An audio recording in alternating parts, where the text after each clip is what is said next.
એક વખતની વાત છે, એક જંગલમાં એક હરણને પાણીની બહુ તરસ લાગી હોય છે, એટલે તે પાણીની શોધમાં આમ તેમ ફરે છે, પણ તેને ક્યાંય પાણી મળતું નથી. લાખ કોશિશો છતાં પણ તેને પાણીની ક્યાંય પણ બૂંદ પણ નજર આવતી નથી. એટલે તે અંતે જાતા થાકીને એક ઝાડ નીચે બેસી જાય છે. તે જ્યારે ઝાડ નીચે બેસેલું હોય છે તો તેને પાણીની નદીનો ક્યાંકથી અવાજ આવે છે, એટલે તે આમ તેમ પાછું ફરવા લાગે છે અને અંતે જાતા તેને એક પાણીની નદી મળી જાય છે. જ્યારે તે પાણી પીવા જાય છે ત્યારે એની નજર જમણી તરફ જાય છે. જમણી તરફ જોવે છે તો ત્યાં શિકારી નિશાન લગાડીને ઊભો હોય છે. તે શાંત રહે છે ને પાછું તે ડાબી બાજુ જોવે છે તો ડાબી બાજુ એક સિંહ ઊભો હોય છે. સિંહ પણ તેને શિકાર કરવા માટે તરાપ મારવાની તૈયારીમાં જ હોય છે ને શિકારી આને તીર મારીને શિકાર કરવાની કોશિશમાં હોય છે. જ્યારે તે પોતાની પાછળની સાઈડ જોવે છે તો જંગલમાં ભીષણ આગ લાગેલી હોય છે. પરંતુ હરણ એકદમ શાંત રહે છે ને વિચાર કરે છે કે હવે હું મરવાનો જ છું, તો હું પેલા જે પાણી પીવા આવ્યો તો તે હું પાણી પી લઉં.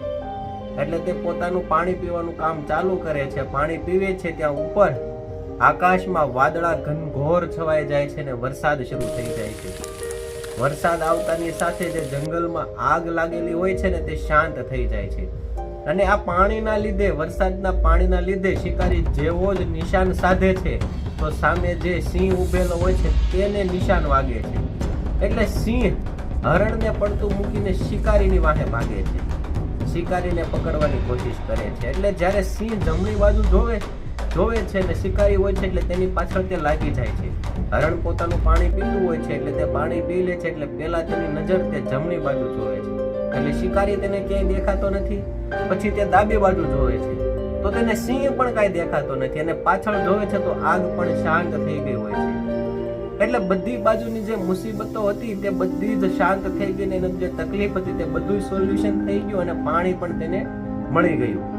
એટલે દોસ્તો, મોરલ ઓફ ધ સ્ટોરી એ છે કે તમે તમારું કાર્ય કરતા જાઓ અને પોતાના મનને, મગજને શાંત રાખો. તમે ચારે બાજુથી મુસીબતોમાં ઘેરાઈ ગયેલા હશો, તમારે ઘરની તકલીફ હશે, પ્રોબ્લેમ હશે, પૈસાની તકલીફ હશે, પણ તમે તમારા મનને શાંત રાખો, પોતાના મગજને શાંત રાખો ને સ્થિર બુદ્ધિથી વિચાર કરો. માત્ર એટલો વિચાર કરવા માત્રથી તમારી જે બધી તકલીફો છે તેનું સોલ્યુશન આવી જશે.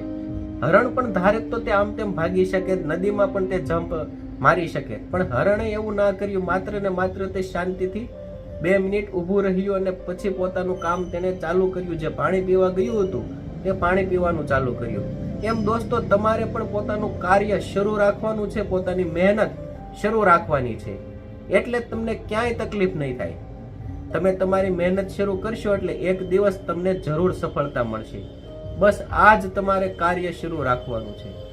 તમને જો આ વિડીયો ગમ્યો હોય તો મારી ચેનલને સબસ્ક્રાઇબ કરી દેજો ને આ વિડીયોને તમે બીજા લોકો સુધી પહોંચાડવા માંગતા હો તો વિડીયોને લાઇક કરજો, એટલે યુટ્યુબ ઓટોમેટિકલી બીજા લોકોને સજેસ્ટ કરશે. થેન્ક યુ દોસ્તો.